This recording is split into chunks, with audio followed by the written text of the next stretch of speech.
Everyone's a fan of something. I highly doubt this is big news, but when something is big, it has a fandom, and usually for a reason.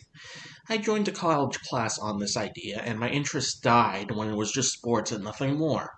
Despite this, the one thing that class taught me is that when people gather together, they can be a force for something good. Also bad, but I already covered that. Point being is that, like it or not, a fandom is what not only makes a franchise healthy, but plants the seeds for the future. So let us look at examples, both broad and narrow, into the effort fans can do and even how they can be official in eyes such as gaming. Not everything can last forever. Online services eventually have to go because the multi-billion-dollar companies need to power those extra yachts. Or for the Wii and DS, the provider for that service was bought out by IGN. Unfortunately, this tends to anger a lot of people who either have not tried the online before or have a lot of good memories with the mode itself. As such, fan servers are born. While official servers hold a risk of dying due to negligence or greed, fan servers do not hold this as an issue due to how passion can serve as a greater fuel than apathy.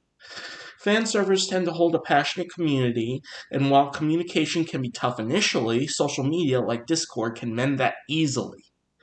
Two good examples of fan servers that come to mind are the ones formed after the original Wii and DS Wi-Fi went defunct, and Pretendo, the replacement Nintendo network for the Wii U and 3DS. Both of these services hold passionate communities to this very day. Starting things off with a mod that became its own thing, the Smash Bros. Scene is something that is given a lot of attention for its competitiveness and focus on high-speed gameplay. So when Brawl came out and focused more on the casual angle, people were upset. Thanks to a want for something else in an era where, with the only one competitive Smash game, a mod was born. Using Brawl's graphic engines and Melee's mechanics, speed, and a bunch of extra stuff, a group of fans made Project M. Characters moved faster than Brawl and had less lag after attacks. Mechanics from competitive Melee, like wave dashing, were brought back. Balancing patches and more returning characters were added, at the point where characters who were in Melee but not in Brawl were added in from the ground up. When it was initially released in 2011, it provided a log into the dim fire that was the Melee fanbase. Project M tournaments were being held alongside Melee tournaments, and all seemed well. Unfortunately, behind the scenes, the team would eventually disband. This was a passion project after all.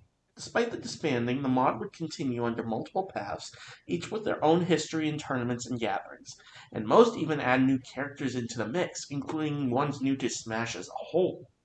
Although, as an aside, I would not recommend loading this mod up on your own Wii. Consoles have a limit, and when it's reached, it is very noticeable. ROM hacking in general can be a pipeline to full-on game development. Toby Fox had his start making ROM hacks for Earthbound. They even had an early version of Megalovania inside of it. The other example I would like to bring up is Matty Thorsten, creator of Celeste, who also moonlights as a creator of Mario ROM hacks, including several Kaizo hacks for Mario World, and a level creator for Mario 64. In a way, a game is like a cooked dish. Code brought into a format that creates a playable game. However, that code is machine code, which limits what people can do with it. Enter a decompilation. People take this machine code and translate it back to a readable source code. What this does is it opens the floodgates for many things. Mod support gets amplified, HDPC ports can be made, and any secret details hidden in a game's code are routed out. My comparison to a dish has a reason. You are basically telling someone to unbake a cake. While more possible than that comparison, decompilation is not easy. It takes time, dedication, and manpower to fully decompile a game. However, when that safe is cracked, the goods are simply too alluring to resist. Some good examples of decoms include Mario Kart 64, Super Mario 64, Twilight Princess, Sonic Unleashed, Star Fox 64, and recently Banjo-Kazooie. A decompiled game basically becomes more accessible for an audience who craves retro games with a little extra horsepower. Although, as I said before, this is a long, grueling process done out of passion. One final thing to say is that decompilation should not be confused with leaks. Both gain information on old games, but one is done with the game itself, while the other is nabbing it directly from the company. And most of these leaks end up with real people's info being exposed.